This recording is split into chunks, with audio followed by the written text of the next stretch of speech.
Ժամը 17-ն Open Media-ի ուղիղ եթերում Renews լրատվականը շարունակում է իր աշխատանքը, մենք աշխատում ենք հանուն Հայաստանի Հանրապետության, ես Անինեմ Զաքարյան, շատ բարի օր։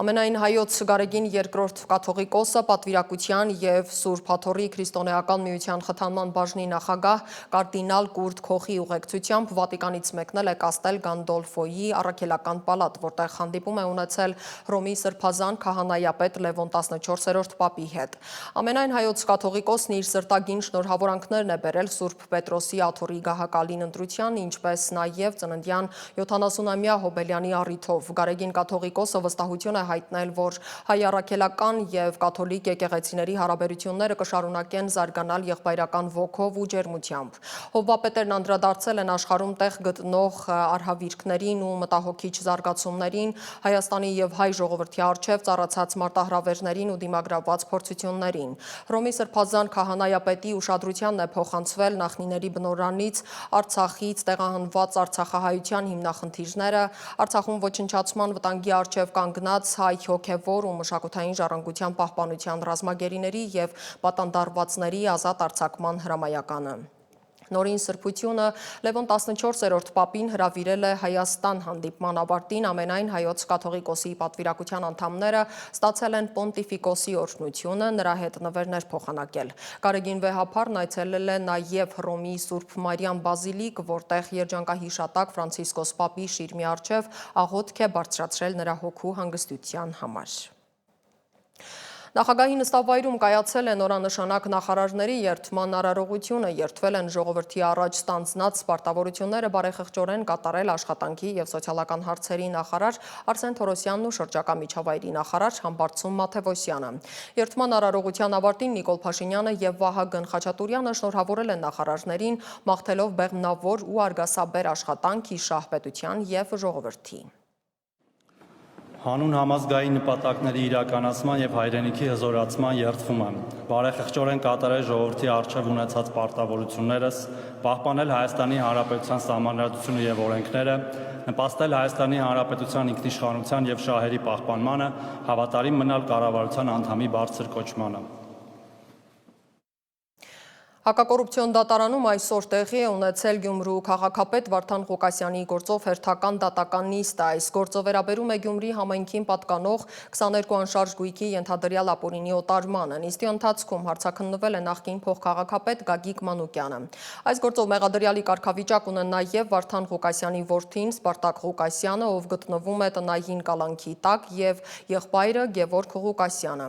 Այսօր լրագրողների հետ զրույցում Վարդան Ղուկասյանը խոսելով իր որդու վերաբերյալ քրեական վարույթի մասին այն որակել է որպես հերթական գործ կարելու դեպք և հայտարարել. Իմ որդին կրակն է ընկել իր հոր ձեռքը։ Իր դատական գործի մասին ասում է. երկրաշարժից տուժած քաղաքի քաղաքապետը պետք է տարածք տրամադրեր շենքեր և այլ շինություններ կառուցելու համար։ Ղուկասյանի նկատմամբ հակակոռուպցիոն դատարանն այսօր սեպտեմբերի 16-ին որպես խափանման միջոց ընտրեց բացակայելու արգելքը և կիրառվեց 5 միլիոն դրամ գրավ։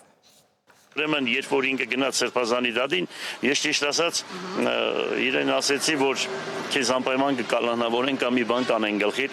ու տեսանք, էլի տարուկես չգիտեմ անցել է, թե տարիմ անցել է ինչ որ մի բան, շիբին, թափելու շիբին, որ տանում փողոցները թափում են, դրա համար ասում են, բանը 90,000 է կազմում, որ ասենք քաղաքապետարանը դա որպես գույք նստած չէ, արժեք չի ներկայացնում, ոչ նմանատիպ բաներ էլի,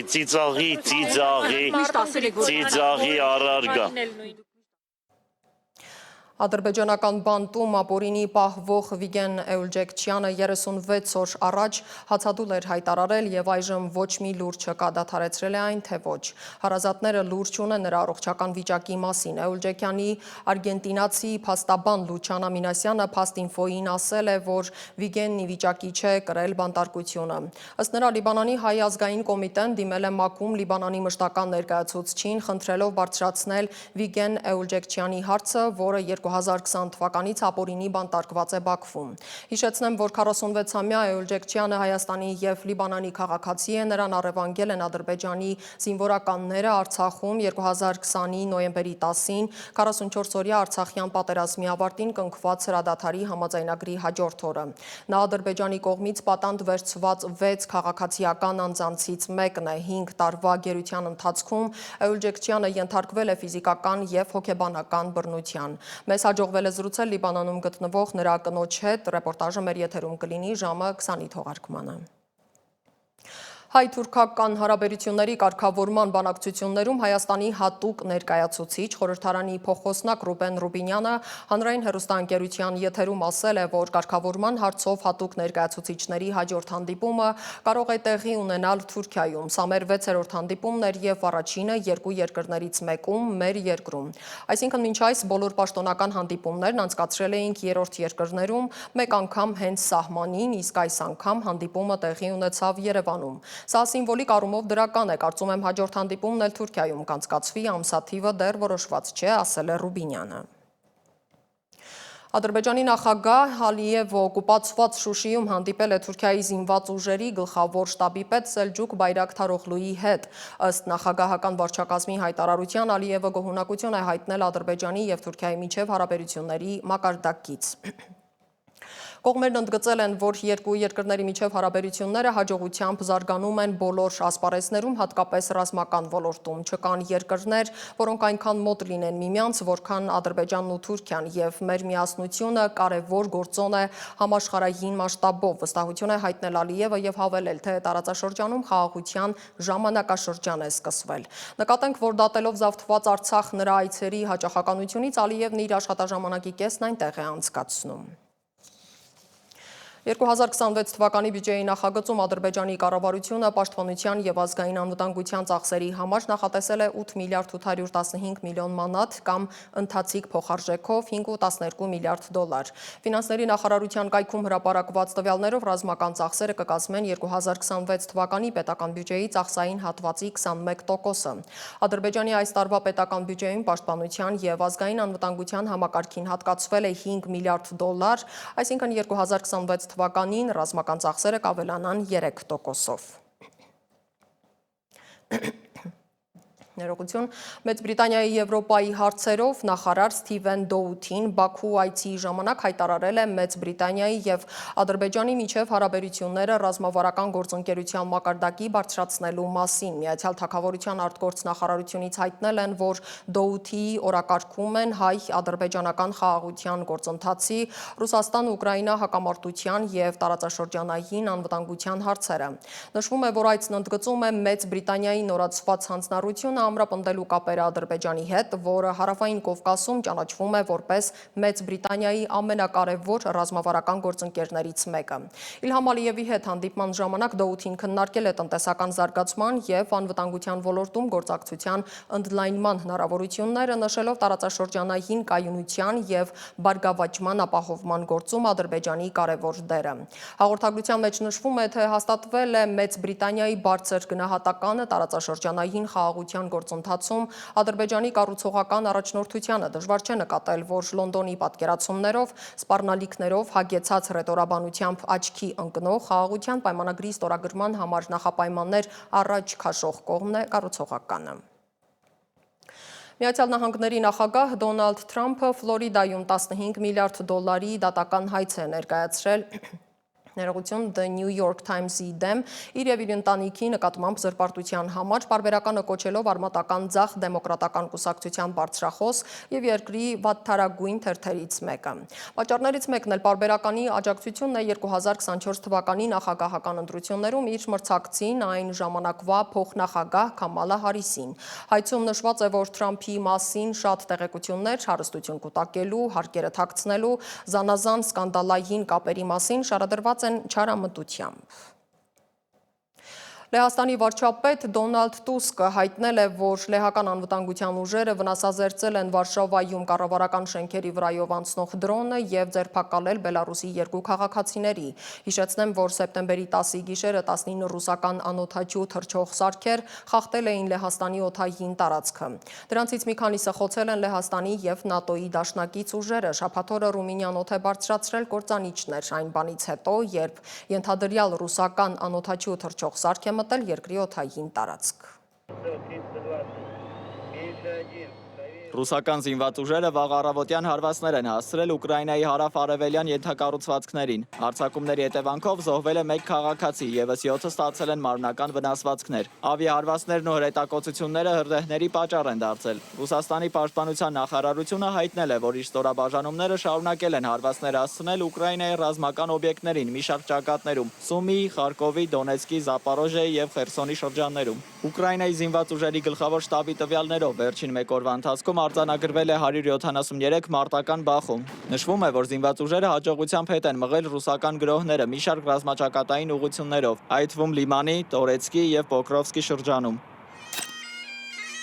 ԱՄՆ նախագահ Դոնալդ Թրամփը պետական այցով մեկնել է Մեծ Բրիտանիա։ Նա թագավորության վարչապետ Քիր Սթարմերի հետ քննարկել է Ուկրաինային վերաբերող հարցեր։ Նաև նախատեսվում է, որ կողմերը կստորագրեն առնվազն $10 միլիարդ տնտեսական գործարքներ, ներառյալ գերտեխնոլոգիական համագործակցություն, քաղաքացիական միջուկային էներգետիկայի եւ պաշտպանական ոլորտներում։ Պաշտոնյաների գնահատմամբ այցը նպատակ ունի խորացնելու դաշնակցային հարաբերությունները եւ ամրապնդելու համատեղ ծրագրերը։ Դոնալդ Թրամփը հայտարարել է, որ ամերիկյան զինված ուժերը միջազգային ջրերում խոցել են հերթական նավը, որը ենթադրաբար կապ ուներ Վենեսուելայի եւ թմրանյութերի կարտելների հետ։ Սպանվել է 3 մարդ առանց թմրանյութերի առկայության ապացույցների։ Վենեսուելայի նախագահ Նիկոլաս Մադուրոն գործողությունը որակել է ագրեսիա եւ ընդգծել, որ Վաշինգտոնի հետ պաշտոնական կապերը խզված են։ Բացառությամբ նվազագույն հաղորդակցության, որը վերաբերում է վենեսուելացի քաղաքացիների վերադարձին։ Միացյալ Նահանգները հայտարարել է Կարիբյան ավազանի հարավում ռազմական ներկայության ուժեղացման մասին, թմրանյութերի մաքսանենգության դեմ պայքարի պատճառաբանությամբ, մինչդեռ Կարակասը պնդում է, որ սպանվածները կապ չունեն Թրեն դե Արագուա խմբավորման հետ։ Իսրայելը հայտարարել է, որ Գազա քաղաքի գրավման գործողությունը Համասին վերջնական ջախջախելու ծրագրի մաս է, քաղաքացիներին ուղղորդելով դեպի հարավում ստեղծված մարդասիրական գոտի։ ՄԱԿ-ը եւ մի շարք երկրներ ընդգծում են, որ այս ռազմավարությունը հանգեցնում է զանգվածային հարկադիր տեղահանման, մինչդեռ Գազայում աղետալի պայմանները արդեն հատել են բոլոր հնարավոր շեմերը։ Տեղական իշխանությունների տվյալներով Իսրայելի 2 տարի տևած ռազմարշավը խլել է ավելի քան 64000 մարդու կյանք։ Մինչ Իսրայելը իրականացնում է բացահայտ էթնիկ զտումներ եւ ցեղասպանություն, Գերմանիայի կանցլեր Ֆրիդրիխ Մերցը ելույթ ունենալով Մյունխենի Ռայխենբախի նորակառույց սինագոգում հայտարարել է, որ ամաչում է հրեական համայնքի դեմ աճող հակասեմիտիզմից եւ վստահեցրել, որ կպայքարի դրա բոլոր դրսեւորումների դեմ։ Դավիթ Գենջոյան, Reopen Media։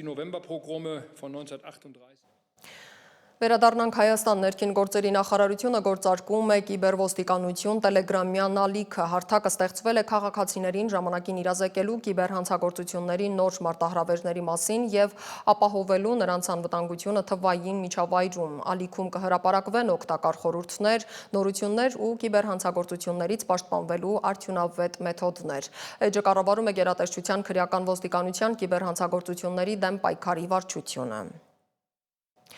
Ոստիկանությունը հաղորդագրություն է տարածել 1 օրում բացահայտված հանցագործությունների մասին, բացահայտվել է 168 հանցագործություն, որոնցից 7-ը նախկինում կատարված։ Դրանցից 20-ը վերաբերում է թմրանյութի հայտնաբերման, 13-ը խարդախության, 11-ը մարմնական վնասվածք պատճառելու, 7-ը անձնական ունեցվածքի գողության, 3-ականը շորթման, թմրանյութի իրացման դեպքերին։ Բացահայտվել են նաև ապօրինի ձեռնարկատիրական գործունեության, զենք զինամթերքի առգրավման, փողերի լվացման, անձի տիրապետությունից դուրս եկած գույքին տիրանալու եւ այլ դեպքեր։ Նաեւ հայտնաբերվել են 4 հետախուզվող եւ 1 անհետ կորած, գրանցվել է 13 ավտովթար, 2 մարդ զոհվել է, 13-ը ստացել տարբեր աստիճանի մարմնական վնասվածքներ։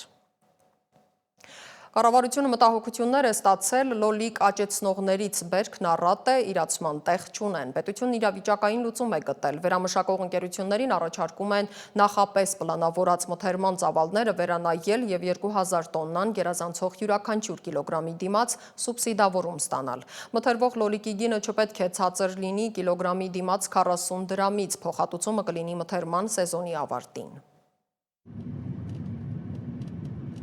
Այս աջակցություն ծրագրի շահառու փաստացի ոչ միայն մեր գյուղաբնակ քաղաքացիներն են, ովքեր իրենք կարողանալու են իրենց ամբողջ վերքը իրացնել, այլ նաև Հայաստանի Հանրապետությունը եւ բիզնեսները, որովհետեւ այդ 10 դրամ նրանց հնարավորություն է տալիս արտաքին շուկաներում ավելի ցածր գին առաջարկել միջնորդ ընկերություններին։ Հետևաբար նաև շատ են կարողանալու վաճառել, այսինքն այս ամբողջ շղթան ինքը այս եղանակով աշխատելու է եւ դա բոլորի համար ձեռք տվող է, այդ թվում նաև պետության համար, որովհետեւ շահույթներից նաև հարկեր են գոյանալու, որը գնալու է էլի պետական բյուջե։ Սեպտեմբերի 21-ին անկախության օրվա առթիվ Պաշտպանության նախարարությունը Երևանի Հանրապետության եւ Ազատության հրապարակներում կանցկացնի զինված ուժերի զինվորական նվագախմբերի տոնական քայլերթ եւ պատվո պահակային վաշտի զինծառայողների ցուցադրական ելույթներ։ Այդ առիթով մայրաքաղաքում որոշակի ժամերին փակ կլինեն մի շարք փողոցներ, որոնց ցանկը հրապարակել է քաղաքապետարանը։ Այսքան այս ժամի համար հիշեցնենք, որ մեզ կարող եք գտնել սոցիալական բոլոր հարթակներում, մենք աշխատում ենք հանուն Հայաստանի Հանրապետության։ Ես Անին եմ Զաքարյան, ձեզ հրաժեշտ չեմ տալիս, կհանդիպենք գլխավոր թողարկման ժամին 20:00-ին առայժմ։